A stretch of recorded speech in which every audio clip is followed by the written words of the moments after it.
اور اس طرح 5 سال سے زیادہ عرصے کی گمنامی کے بعد ریڈلی کے انکشاف کے بعد 7 جولائی سن 2008 میں اسلام آباد میں یہ انکشاف کیا گیا کہ ڈاکٹر عافیہ صدیقی بگرام جیل کے اندر قید ہیں اور ان کے ساتھ انسانیت سوچ سلوک کیا جا رہا ہے۔ لہذا مجبوراً 5 اگست 2008 کو 36 سالہ ڈاکٹر عافیہ صدیقی کو نیو یارک کی عدالت میں پیش کیا گیا اور امریکی حکام کے مطابق ڈاکٹر عافیہ صدیقی کو 17 جولائی 2008 کو افغان سیکیورٹی فورسز نے گورنر غزنی کے دفتر کے باہر سے ایسے دستاویزات جن میں بم بنانے کی ہدایت درج تھی اور کچھ کیمیکل ویپنز کے سامان کے ساتھ انہیں وہاں سے گرفتار کیا گیا،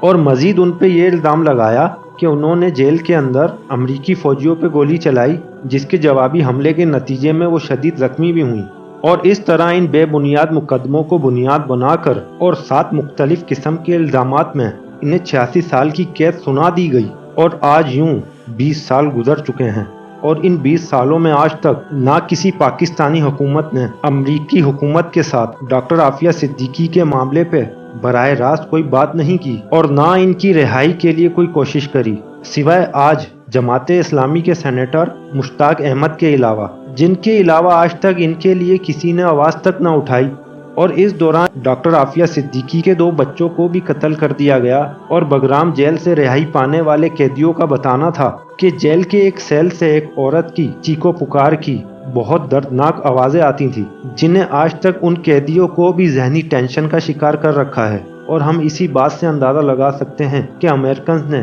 ڈاکٹر عافیہ صدیقی پر کتنے ظلم کیے ہوں گے۔ دوستو، یہودی جو آج دنیا پہ قبضہ کیے بیٹھے ہیں، اپنے مخالف سے کسی بھی قسم کے خطرے کی صورت میں اپنے ہر مخالف کو مار دیتے ہیں، لیکن ڈاکٹر عافیہ صدیقی کی ریسرچ اتنی پاورفل ہے کہ انہوں نے ڈاکٹر عافیہ کو مارنے کا قدم نہیں اٹھایا، بلکہ صرف تشدد اور ٹارچر کرتے رہے کہ کسی طرح سے ڈاکٹر عافیہ صدیقی وہ فارمولہ انہیں دے دیں۔ لیکن پہاڑ کی طرح مضبوط صبر رکھنے والی یہ خاتون اور اسلام کی بیٹی نے آج تک اپنی زبان تک نہ کھولی اور اتنا ظلم اور ٹارچر سہ رہی ہے۔ اور ان لوگوں نے عافیہ صدیقی کے ساتھ پڑھنے والے اسٹوڈنٹس کو بھی یہ ٹارگٹ اور ٹاسک دیا کہ وہ ان کے پاس جا کر کسی طرح ان سے یہ فارمولہ اگلوا دیں، لیکن ڈاکٹر عافیہ کو یہ معلوم ہے کہ اگر یہ ریسرچ کسی طرح ان کے ہاتھ لگ گئی تو اس کے بعد یہ لوگ انہیں قتل کر دیں گے اور اس خطرناک فارمولے کو ہی الٹا مسلمانوں کے خلاف استعمال کریں گے۔ یہی وجہ ہے کہ ڈاکٹر عافیہ صدیقی نے آج تک اپنی زبان نہیں کھولی،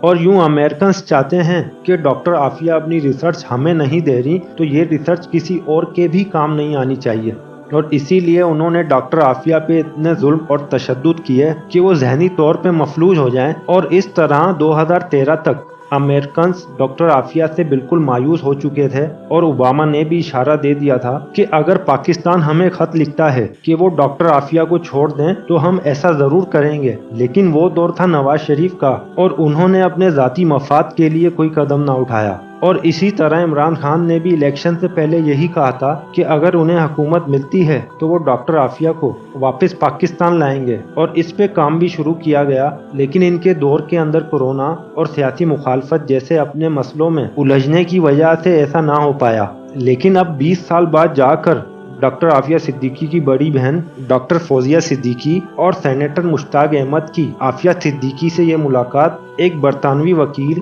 کلائف اسٹیفرڈ سمتھ کی کوششوں سے ہوئی، اور یہ ایک ایسے وکیل ہیں جو انسانوں کی خدمت کے لیے، بے قصور قیدیوں کی رہائی کے لیے کسی بھی مالی مدد کے بغیر ان کے مقدمات پوری دنیا میں لڑتے ہیں، اور وہ انسانوں کے بنیادی حقوق محافظ کی کئی تنظیموں کے رکن بھی رہے ہیں۔ اور اس طرح وہ سینیٹر مشتاق احمد اور ڈاکٹر فوزیہ کے ساتھ فورٹ ورتھ جیل گئے، اور اس طرح انہوں نے ڈاکٹر عافیہ صدیقی سے ان کی بہن فوزیہ صدیقی کی ملاقات کروائی۔ اور پھر جب ڈاکٹر فوزیہ نے اپنی بہن ڈاکٹر عافیہ صدیقی سے ملاقات کے حوال بتائے تو یقیناً ان کی بے بسی دیکھ کر ایک مسلمان کا دل خون کے آنسو ضرور رونے لگے گا۔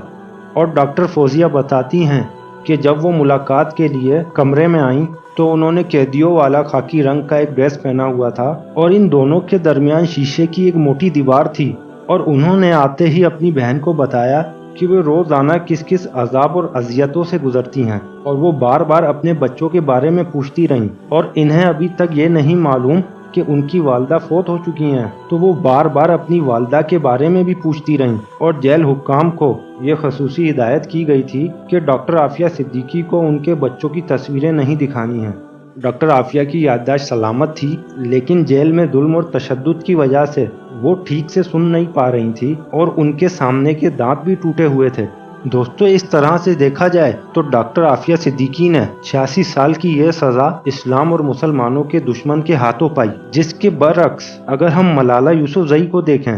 اور ان کے واقعے کو مد نظر رکھا جائے تو یہ حقیقت خود بخود واضح ہوتی نظر آتی ہے کہ ملالہ کو تعلیم کے نام پہ استعمال کیا گیا اور اسے تمام تر سہولیات سے نوازا بھی گیا اور اسے برطانیہ بھیج دیا گیا، اور ملالہ نے جہاد کی مخالفت کے نام پر دنیا میں نام کمایا، جبکہ ڈاکٹر عافیہ صدیقی ایک مسلمان سائنٹسٹ ہونے پہ سزا یافتہ پائی گئیں، ایک دہشت گرد کہلائیں۔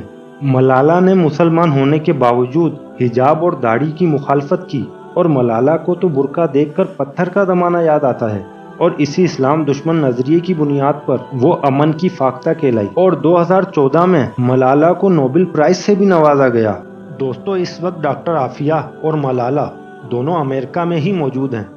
لیکن فرق صرف اتنا ہے کہ پاکستان کی ایک بیٹی امریکیوں کی قید میں اور دوسری اقوام متحدہ کے فورم پر، لیکن مغربی دنیا ملالہ کو ایک مشن کے طور پر استعمال کر رہی ہے کیونکہ وہ اسلامی نظریوں کے مخالف ہے۔ اور دوسری بات یہ کہ ملالہ اگر تعلیم اور عورتوں کے حقوق کی اتنی خیر خواہ ہے اور وہ ایک انٹرنیشنل پرسنالٹی بھی بن چکی ہے تو وہ ڈاکٹر عافیہ صدیقی کے لیے آواز کیوں نہیں بلند کرتی؟ لیکن افسوس کہ ان کے مشن میں یہ نہیں، ان کا مشن کچھ اور ہی ہے، اور اس میں کردار ہمارے الیکٹرانک میڈیا کا بھی ہے کہ جنہوں نے ملالہ کو ایک ہیروئن بنا کے پیش کیا، لیکن ڈاکٹر عافیہ صدیقی کو کبھی ہائی لائٹ ہی نہیں کیا۔ اور یہ تو ہم سب ہی جانتے ہیں کہ ہیرو تو وہ ہوتا ہے جو اپنے ملک کے لیے کچھ کرے، اور وہ بالکل نہیں کہ جو اپنی جان کے ڈر سے ملک چھوڑ کے ہی بھاگ جائے۔ جبکہ ایک مسلمان کا ایمان تو یہ ہے کہ عزت ذلت اور موت اللہ کے ہاتھ میں ہے، اور جو موت کا وقت مقرر ہے تو اسے کوئی نہیں ٹال سکتا۔ اور دوستو، یہاں ایک اور بات کہ اگر پاکستانی گورنمنٹ کوشش کرے تو ڈاکٹر عافیہ صدیقی کی رہائی ممکن ہے، اور اس رہائی کی 3 ممکنہ صورتیں ہو سکتی ہیں، جس میں سے پہلی تو یہ کہ مقدمے کے فیصلے کے خلاف امریکن عدالتوں میں نظر ثانی کی درخواست دی جائے، لیکن یہ عمل بہت مشکل ہے کیونکہ یہ ایک لمبا ترین پروسیس ہے۔ اور دوسری صورت یہ ہے کہ حکومت پاکستان قیدیوں کے تبادلے کے لیے کوشش کرے، مثلا کوئی امریکن قیدی ان کے حوالے کر دے اور بدلے میں ڈاکٹر عافیہ کو واپس لے آئے۔ اور تیسری صورت یہ ہوگی کہ امریکن ایوان صدر میں انسانی ہمدردی اور ڈاکٹر عافیہ کی گرتی ہوئی صحت کے متعلق درخواست دی جائے اور یوں ان کی رہائی کا مطالبہ کیا جائے۔ اس کے علاوہ چوتھا طریقہ یہ ہے کہ ہر نئے صدارتی الیکشن سے پہلے امریکی صدر بہت سے قیدیوں کو انسانی ہمدردی کی بنیاد پر رہائی کا حکم دیتے ہیں، اور اگر حکومت پاکستان سفارتی طور پہ ان سے رابطہ کرے تو یہ رہائی انسانی ہمدردی کی بنیاد پہ ممکن ہے۔ پر بات یہ ہے کہ حکومت پاکستان ایسا کرے کیوں؟ کیونکہ ان کے اپنے گھر کی عورتیں تو محفوظ ہیں، اور ان کا ڈاکٹر عافیہ صدیقی سے کیا لینا دینا؟